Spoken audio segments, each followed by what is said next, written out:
You ask Tiger to solve. This deals with linear equations with one unknown. The final result is x equals 7.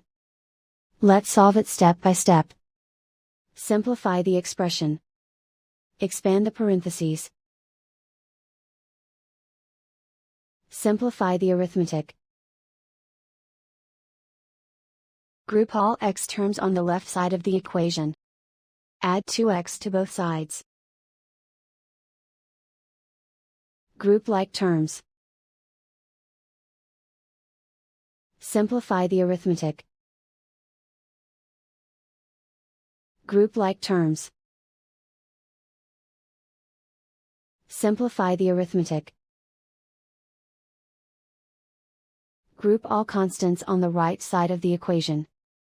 Subtract 2 from both sides. Simplify the arithmetic.